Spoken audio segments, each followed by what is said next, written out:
Hay que empezar con entrevistas y temas que la verdad son muy controversiales, y esto es de genética y microbiología, que viene el doctor Miguel Martínez Trujillo de la Facultad de Biología de la Universidad Michoacana de San Nicolás de Hidalgo, y él nos viene a platicar de precisamente genética y microbiología. Bienvenido, ¿cómo está, doctor? Bien, muchas gracias por la invitación y bueno, estamos aquí para comentar acerca de la investigación en esta área que trabajo. Más que nada para informarnos de qué se trata, porque muchas veces como que decimos genética y relacionamos con precisamente con genes, y microbiología pues a lo mejor con microbios. Entonces, rollo, quisiera que nos dijera, doctor, que nos platicara un poquito qué es lo que ha hecho usted dentro de la facultad. Sí, muchas gracias. Bueno, yo soy profesor investigador en la Facultad de Biología, aunque tengo ahí ya más de 30 años como profesor investigador, ya con una línea de investigación tengo aproximadamente unos 20 años. Trabajo genética con plantas. Esto quiere decir que me enfoco a la información que tienen las plantas, la información genética, cómo esta información es utilizada para que funcionen estas plantas y cómo las condiciones ambientales y biológicas inciden o determinan cómo responden las plantas y cómo se adaptan para sobrevivir y para, en ocasiones también, cómo podemos utilizarlas para mejorar las condiciones ambientales. Doctor, entonces queda claro que la genética es, por ejemplo, de dónde viene, de qué tipo, qué especie de planta es, ¿sí es relacionado a eso? Así es, todos los seres vivos guardamos la información en un alfabeto de 4 letras, de manera análoga a cómo se hace el lenguaje humano, solo que en este caso son 29 letras, y con esas 4 letras está escrita toda la información de los seres vivos, pero el orden en que se presentan estas 4 letras en millones de letras determinan cómo somos, cómo funcionamos, y ahí está la peculiaridad de estudiar precisamente estos procesos. Muy bien, doctor. Doctor, yo quisiera que me platicara un poquito del contexto, el ámbito laboral que tiene usted. Es decir, ¿está en un laboratorio como todos lo imaginamos, o está en campo, o cuál es su ámbito laboral? En mi caso particular, la mayor parte de la investigación se hace en laboratorio y en invernaderos. La parte de campo ya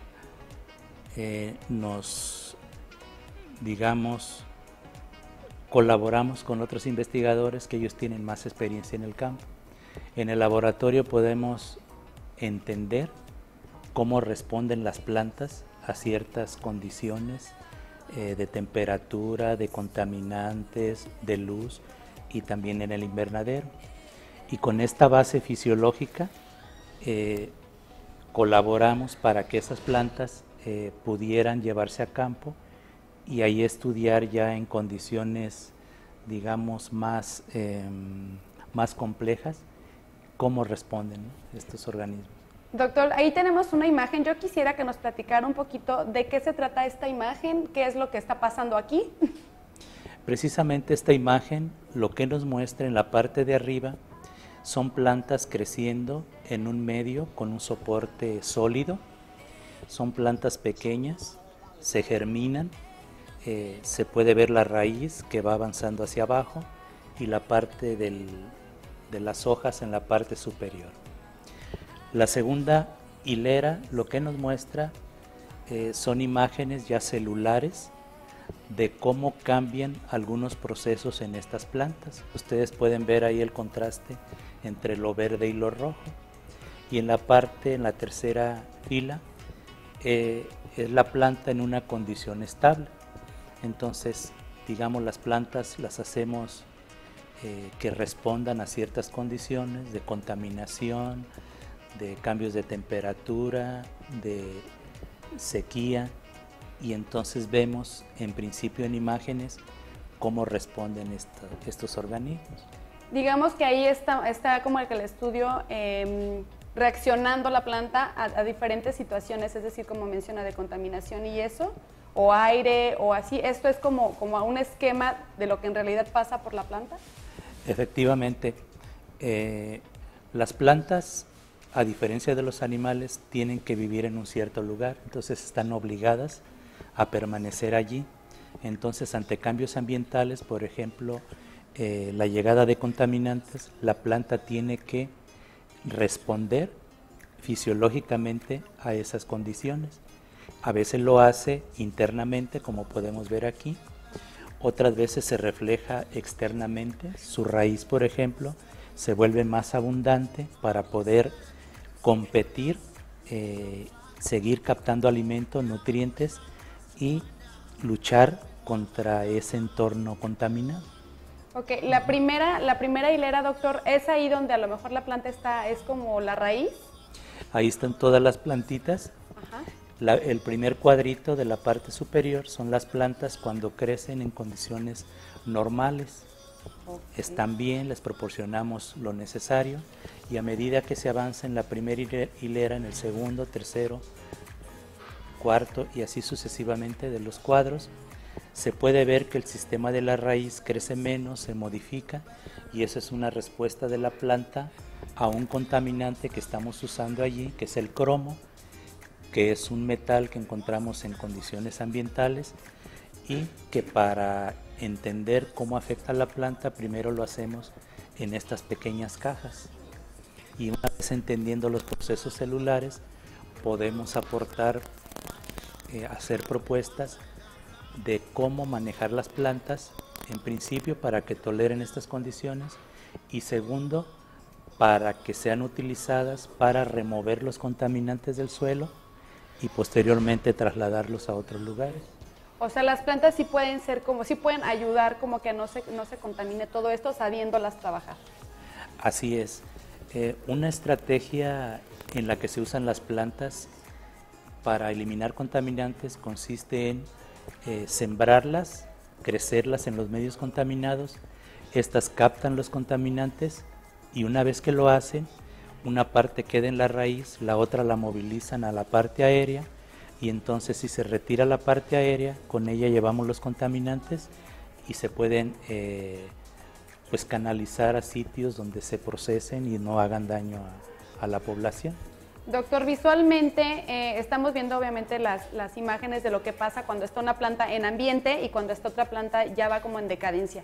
¿De qué manera se pudiese, más bien, cómo pasa o qué es lo que se ve visualmente en cuestión cuando una planta ya está como que no se deja crecer, como lo vemos en la última imagen? ¿Se marchita o qué es lo que pasa ahí? Ajá. Aquí la planta en principio crece menos, sus hojitas son más pequeñas, la raíz se vuelve también muy pequeña, la falta de un componente que sirve para captar la luz, la clorofila, se reduce y por lo tanto la planta se muestra amarilla. Entonces ese es un síntoma de que la planta está dañada. Ajá. Pero conociendo qué es lo que la está afectando, se pueden establecer mecanismos para que la planta pueda tolerar más, por ejemplo, adicionando otros componentes que la planta puede tomar y entonces defenderse mejor de esos contaminantes. Qué interesante. Ahí tenemos otra imagen que ahorita me gustaría que nos la dijera, pero vámonos a una pausa comercial y regresamos.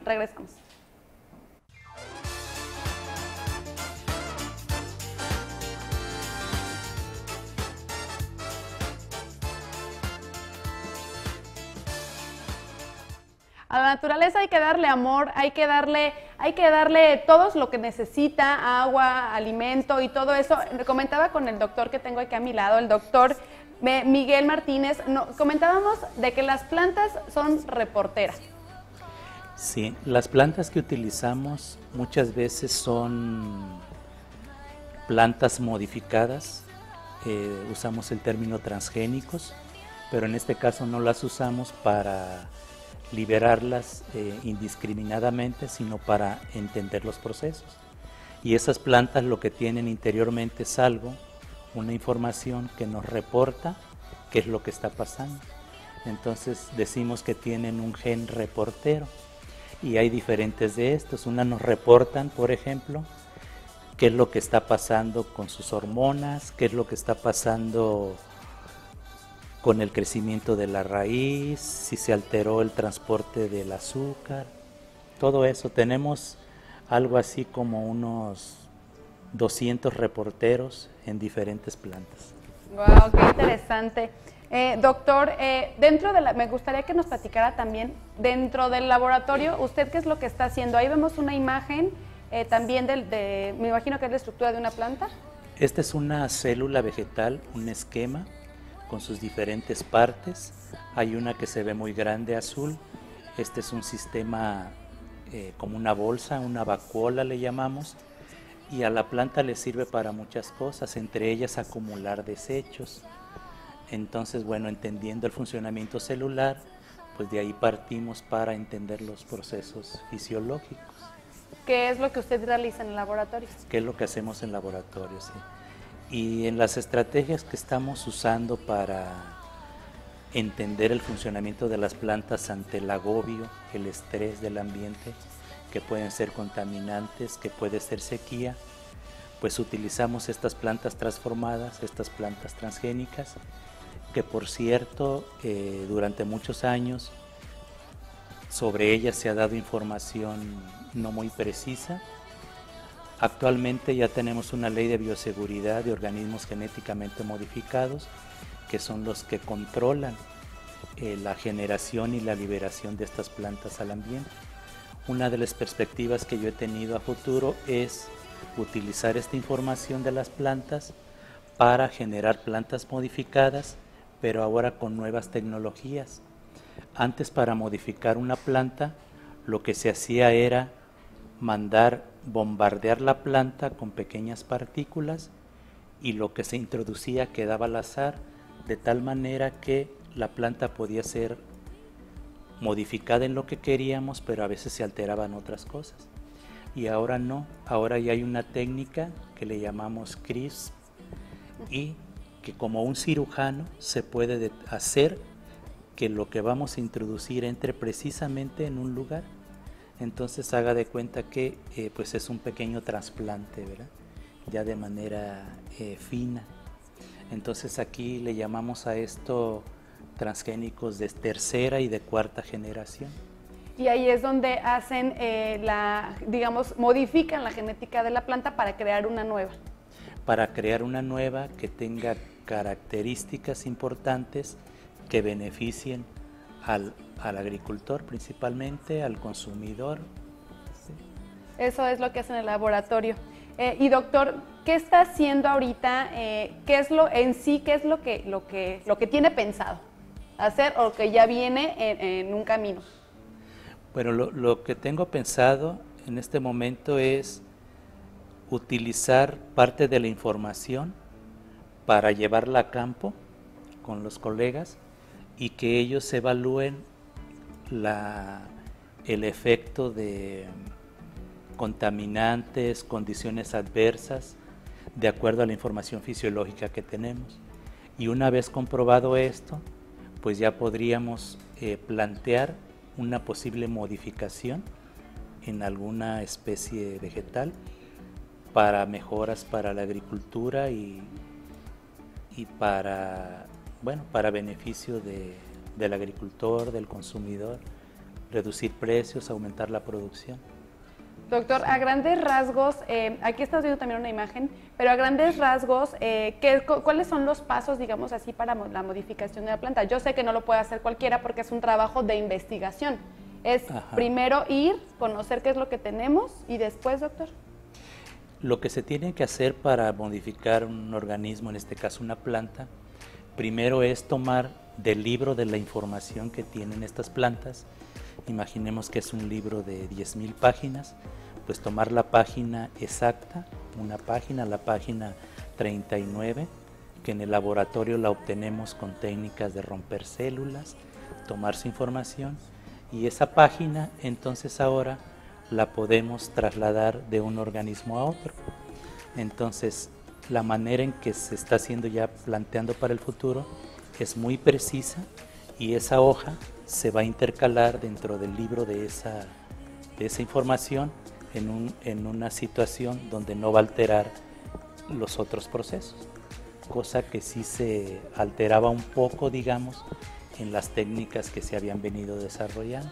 Ahora todo va a ser, pues digamos, nuestra novela de la planta con su información, ya va a ser algo, pues digamos, un libro más feliz, ¿no?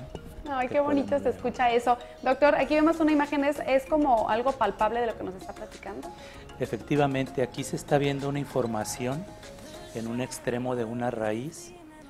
Las áreas azules que se observan corresponden a un reporte que nos está haciendo un gen que se introdujo en esa planta.